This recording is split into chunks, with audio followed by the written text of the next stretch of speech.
Good morning. I'm Don Brown, Sheriff of Catawba County. On June 1st, our typically quiet community was tragically shaken by a reckless and violent act, a mass shooting that has deeply affected us all. This horrific event disrupted the peace we cherish and has left an indelible mark on our hearts. Our first priority was to identify, arrest, and charge the individuals responsible for this horrific act. Parallel to that was to conduct a thorough and complete investigation to ensure successful prosecution. Since that day, an extraordinary team of over 150 law enforcement officers and support staff has worked tirelessly to investigate and bring clarity to this devastating incident. I want to take this opportunity to extend my heartfelt gratitude to every member of this team, as well as to all of our law enforcement and first responder partners, whose dedication has been nothing short of heroic. When I arrived on scene that Sunday morning, I was immediately met with the outpouring support from federal, state, and local elected officials, each offering assistance and resources to aid our response and investigation efforts. Special Agent in Charge James Barnacle of the FBI called to inform me that he was en route from D.C. and would be there by 2:30 p.m., asking what support was needed. Director Chip Hawley of the North Carolina State Bureau of Investigations and Assistant Director Morrow of Alcohol Law Enforcement also reached out promptly, offering full support and resources. I also received similar offers of assistance from our local police chiefs and from my fellow sheriffs. What began that morning quickly evolved into one of the most comprehensive investigative operations I have witnessed in my 37 years in law enforcement. Agencies from multiple jurisdictions and disciplines came together seamlessly, collaborating as though they had worked side by side for many years, when in fact many of them had never met before. I want to personally thank the following agencies for their critical roles in this ongoing investigation: Hickory Police Department, Maiden Police Department, Newton Police Department, Catawba County Emergency Medical Services. Those folks went into a hot zone that they're not trained for. They were brave and courageous. The Catawba County Emergency Management, Federal Bureau of Investigation, North Carolina State Bureau of Investigation, North Carolina Alcohol Law Enforcement, the Bureau of Alcohol, Tobacco, Firearms, and Explosives, United States Marshal Service, Charlotte-Mecklenburg Police Department, Lenoir Police Department, Statesville Police Department, the North Carolina Highway Patrol, Gaston County Police Department, the Hennepin County Sheriff's Office in Minnesota, the Caldwell County Sheriff's Office, Alexander County Sheriff's Office, Burke County Sheriff's Office, Iredell County Sheriff's Office, and Lincoln County Sheriff's Office, and our District Attorney, Scott Riley, and his amazing staff. Their commitment and professionalism have been instrumental in our pursuit of justice. I also want to thank the great citizens of Catawba County for their patience, their support, and their confidence. I will forever be grateful. We will continue to work diligently and transparently to provide updates as the investigation progresses.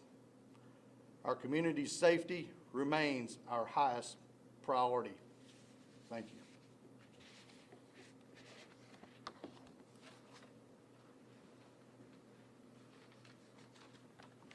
Good morning. My name is James Barnacle with the Federal Bureau of Investigation here in North Carolina.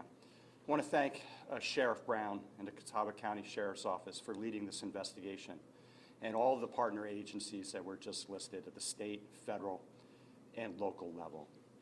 Partnership and commitment is the most important thing to preventing, deterring, and investigating violent crimes. The charges that are being announced today are the result of weeks of continuous work alongside our law enforcement partners here and out in our communities. I want to emphasize that FBI will support the Catawba County Sheriff's Office, their investigators, and the District Attorney's Office led by Scott Riley with their prosecution throughout the remainder of this investigation and the prosecution of these individuals. One of the FBI's core priorities is to crush violent crime. That involves a focus on destroying gang activity and dismantling criminal enterprises. The way to accomplish this goal is for law enforcement agencies to work together. What we bring. On this investigation, over 100 interviews were conducted by FBI agents along with local partners. Special agents, intelligence analysts, and other FBI professional staff are working on this case daily. You may remember the FBI's evidence response team was at the home on Walnut Acres Drive for 4 days. They used advanced technology and tools to collect evidence and document the crime scene. Evidence from the scene was sent to the FBI laboratory at Quantico, where it will be prioritized for processing. Special teams are also working on interactive exhibits, including models of the crime scene and other investigative aids to detail the tragic events that carried out that Saturday night, early Sunday morning. The team will also account for bullet trajectory. There were around 80 rounds fired that day. Sadly, bullets hit victims. Others went into houses. They burrowed in the roof, skipped off concrete, and bounced off cars parked in the yard. People that pull a trigger, the bullet doesn't care where it goes. They have a responsibility, and they're going to face justice. The FBI is committed to working with and continuing to support this Sheriff's Office and our law enforcement partners as this case moves forward. And if evidence of a federal crime is uncovered, we will consult the United States Attorney's Office for the Western District of North Carolina if federal charges are appropriate. The U.S. Attorney Russ Ferguson and I speak quite often about this investigation, and we are looking to charge folks federally. Thank you for your time today and for being here. Thank you, Sheriff Brown, for your commitment to this county. It is safer because of the work you do. I will now turn this over to State Bureau of Investigation, SAC Laws.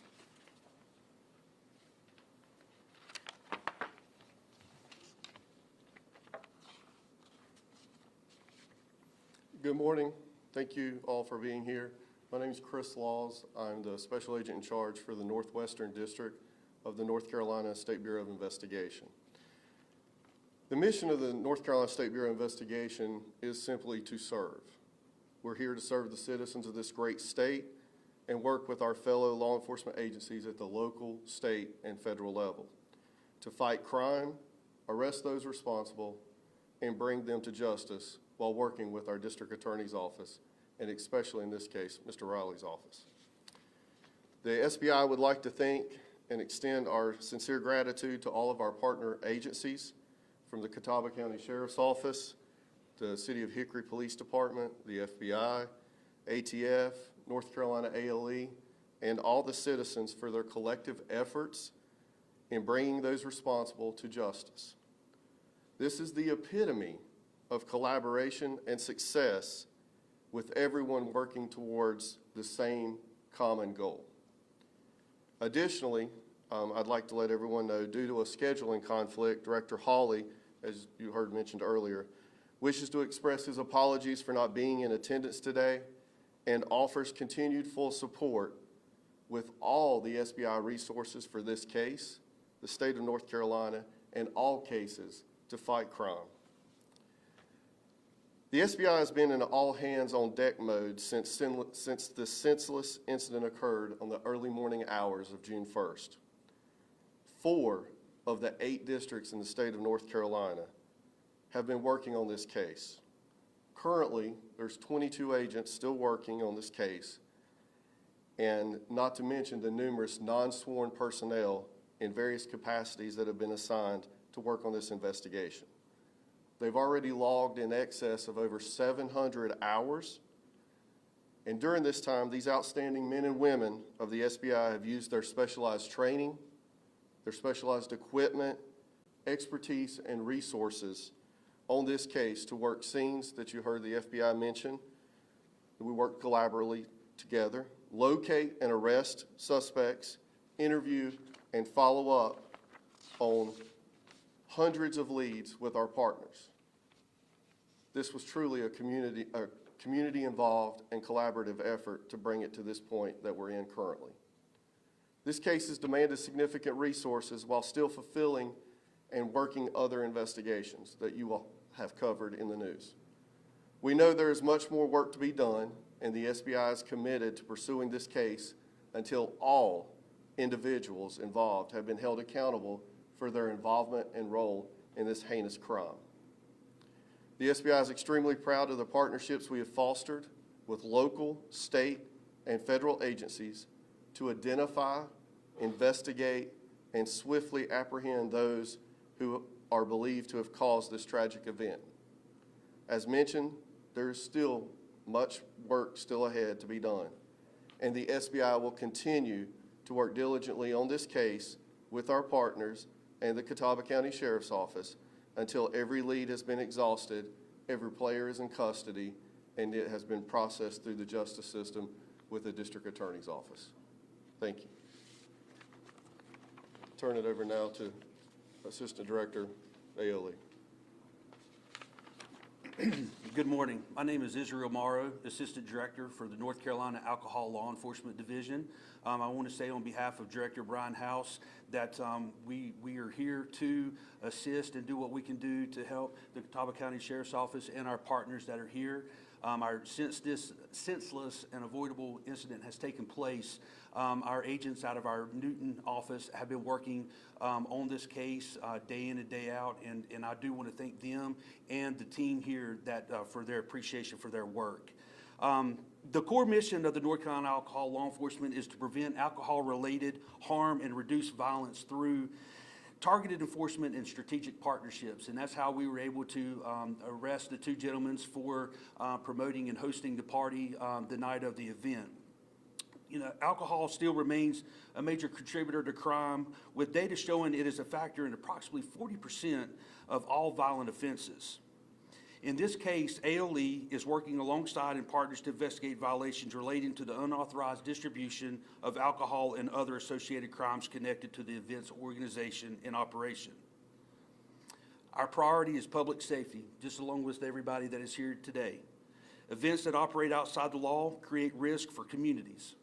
ALE will continue to take action to hold individuals accountable and to prevent further violence and harm. Thank you.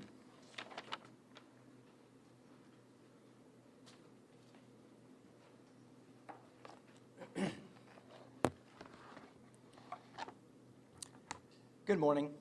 My name is Scott Riley. I am the elected district attorney for Burke, Caldwell, and Catawba counties. I stand before you today in the aftermath of a horrific and senseless act of violence that occurred on June 1st, an event that has shaken our community to its core. What began as a gathering of people simply enjoying time together ended in bloodshed. This is something that no one ever expects in a community like ours. On June 1st, 12 individuals were injured. These were innocent people who had simply gathered to enjoy themselves. One of those victims tragically lost his life. What happened was not only unthinkable, It was deliberate, it was coordinated, and it was intended to cause mass harm. What happened was senseless. There is simply no justification, none whatsoever, for firing into a crowd of people. Since that night, the men and women of the Catawba County Sheriff's Office have worked tirelessly and relentlessly to investigate this act of violence and to bring those responsible to justice. They have been joined by dedicated partners from the North Carolina State Bureau of Investigation and the Federal Bureau of Investigation. In fact, the FBI was on scene within hours of the shooting, and I want to personally thank Special Agent in Charge James Barnacle, who flew in from Washington, D.C., and arrived within 12 hours of the shooting to personally oversee the FBI's response. That kind of dedication speaks volumes. It speaks volumes about the seriousness of this case, and it speaks volumes about the partnerships that protect our community. Yesterday, after a thorough and ongoing investigation, the Catawba County Grand Jury returned true bills of indictments against 7 individuals in connection with this mass shooting. As I announce each indictment, you will see the individual's photograph displayed behind me. Garen Nathaniel Killian was charged with 1 count, or is indicted with 1 count of conspiracy to commit first-degree murder and 63 counts of attempted first-degree murder. In addition, he was also indicted with 7 additional counts of attempted first-degree murder from the unrelated incident we've called the Party City shooting that occurred approximately a month and a half prior to the incident on June 1st. Keandre O'Neill Mack. He's also charged with 1 count of conspiracy to commit first-degree murder and 63 counts of attempted first-degree murder. Toland Huff, Jr. He's also indicted with 1 count of conspiracy to commit first-degree murder and 63 counts of attempted first-degree murder. He also was additionally indicted with 2 counts of accessory after the fact to attempted first-degree murder for his role at the Party City incident approximately a month and a half before June 1st. Zachary Michael Bates, indicted with 1 count of conspiracy to commit first-degree murder and 63 counts of attempted first-degree murder. Isaiah Kane Mitchell, we've also referred to him as Zay Harris in previous press conferences. He was indicted with 1 count of conspiracy to commit first-degree murder and 63 counts of attempted first-degree murder. Charles Rodell Kincaid III was indicted with 1 count of conspiracy to commit first-degree murder and 63 counts of attempted first-degree murder. Additionally, Zoe Braswell has been indicted for 4 counts of accessory after the fact to attempted first-degree murder for her role in aiding those involved after this incident occurred. These indictments make a major step toward accountability, but they are just the beginning. Chief Assistant DA Tim Gould will lead the prosecution of these cases. Mr. Gould has already been working very closely with law enforcement throughout this investigation, and he will ensure that those responsible are held fully accountable in a court of law. Catawba County is a beautiful and it's a wonderful place to live. It's the place that I've chosen to call home and raise a family. This is not the kind of thing that we expect to see here. But while we may not be immune from such senseless acts, I can assure you we are prepared. Our law enforcement officers have shown extraordinary professionalism and resolve. I am incredibly proud of them. I am incredibly proud of the work they've done night and day to get us to this point. Our law enforcement officers have truly shown us what it means to serve. My hope is that today sends a clear message. Violence like this will never be tolerated in Catawba County. We will seek justice for every victim, and we will hold each perpetrator accountable. Thank you very much.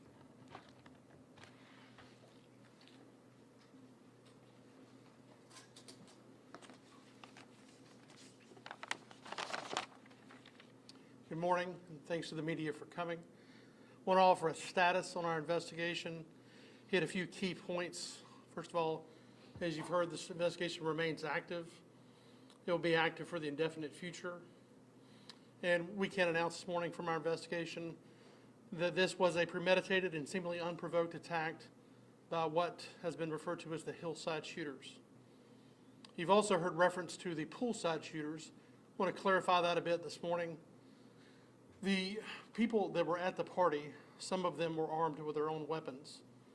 When the attack initiated, multiple persons on the property at 1125 Walden Acres Drive returned fire. Those persons were scattered about the property in its entirety and not just centered around the pool itself. There were several separate occurrences of gunfire in the minutes following the initial attack. We've recovered multiple calibers of shell casings from the residents. There's possibly more shooters than the shell casings would initially account for. We've recovered multiple firearms from the residents and the outside perimeter of that location. We are still requesting information from the attendees of the party and from the public in general concerning those that might have fired weapons from 1125 Walden Acres Drive in response to the initial attack, and hopes of better discerning exactly what occurred in their response. As everyone's aware, there's a homicide that occurred during this tragic incident. I want to address that this morning. Our investigation has revealed that the person responsible for killing Sean Hood was attempting to return fire at the hillside shooters and inadvertently struck Sean Hood, who was on the property there at 1125 Walnut Acres Drive. Our investigation has, into that point and many others, has been thorough. We've been in next near to constant consultation with our district attorney's office. In North Carolina, the laws concerning self-defense are clear. Our investigation has shown that the person responsible for Mr. Hood's death was not intending to target Mr. Hood, and again was targeting the hillside shooters. As such, and at this time, there's not going to be any charges pursued criminally against the person responsible for Mr. Hood's death. We have met with Mr. Hood's family last week and have explained all of these developments to the family. Our sentiments here at the Sheriff's Office and our partner agencies remain with the family of Sean Hood. You've heard a lot about bullet trajectory. That's certainly some fine work done by the Federal Bureau of Investigation. We are heavily relying on that work to better answer some questions that are still outstanding as of today.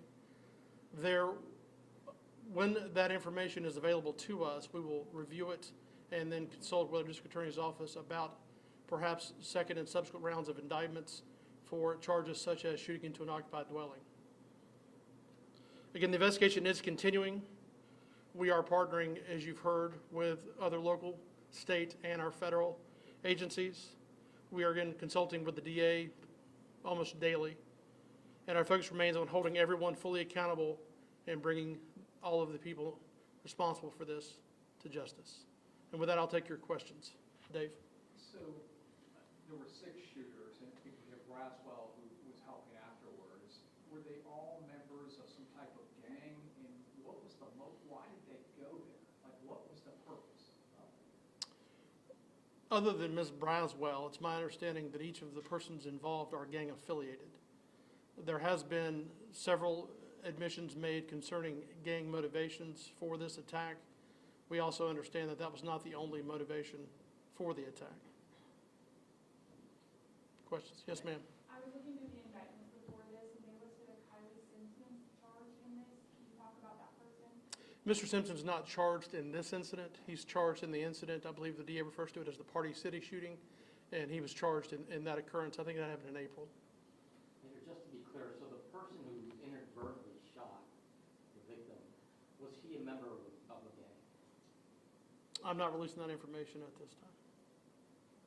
Was this a gang-on-gang thing? Like, were there gang members from a different group at the party? It's not that straightforward or clear cut. Certainly the people involved in the attack are gang affiliated, as best evidence shows us. Some of the people at 1125 Walnut Acres Drive also, we believe, had some gang affiliation. Whether it was rival gang on gang is still unclear to us. That is not the entire motivation. But the 6 that you indicted here, they were all part of the same group, the same gang. I'm not saying that, no. I'm saying that each of the 6 that are indicted, absent Ms. Braswell, we have information that they're affiliated with gangs. Yes, sir. When this first started out, do we have any indication if the original 6 shooters were targeting a specific individual or specific number of individuals at that party, or were they seeking to just cause a ruckus at the party? We do have information that there was some individualized animosity against one or more party attendees. However, the plan, as it's been unraveled during this investigation, was to shoot up the party in its entirety for the purposes of carrying out their intent. When we last talked with you, I think you said between 8 to 10 shot. Do you have clarification on the number actually shot? We do, yes. So there were 12 total injuries. 11 of those 12 suffered gunshot wounds. Mr. Hood certainly is the decedent. And then 10 others suffered gunshot wounds, with one other person being injured during their flight from the tragedy. Any other questions anybody has? All right, thank you. Go ahead, sorry. Mr. Hood, I know you were also investigating whether he was a promoter of this party. You guys mentioned that last time. Any movement on that or anything you can share? We're still working to fully understand Mr. Hood's involvement and reason for being there. And the homeowners have any charges in connection with the homeowners, or they were there, right? Not as of today concerning the homeowners. Any other questions? Did they pay the homeowners to rent that property for the party? We're looking into that as well. We understand that some monies were being charged to attend the party. Whether or not the property itself was rented is still under investigation. Yes, ma'am. The 63 charges, is that representing every single person who was at the party? No. So we, using facial recognition technology, have determined that over 100 people total were at the party at different points. The 63 indictments this morning speak to those persons that unfortunately were in the line of fire from the hillside shooters, and that represents those indictments. You said you did facial recognition? Yes, sir, we did. How did that work? You took pictures at the party, or then picked video from the party, and that's how you use AI or something to recognize the faces? How did that work? That's largely correct. Video from the residence itself has been collected, and we've used facial recognition software available to law enforcement to understand and discern who those people were, identify them. Yes, sir. When you refer to the hillside shooters, are with the indictments today, are you saying that there were 6 up on that hillside shooting down? Can you explain that? So the investigation reveals there were 4 actual shooters. One of the 6 was a driver, and then another a conspirator in the planning, preparation, and carrying out of this tragedy. Can you specify who was the driver and who was the conspirator? So I'm not going to make any statements concerning the culpability of specific defendants. We're trying to preserve their right to a fair trial. And according to the search warrants, they started planning this days before this event, started talking about, hey, let's go shoot up the place. That's what the evidence shows, yes, sir. All right, thank you.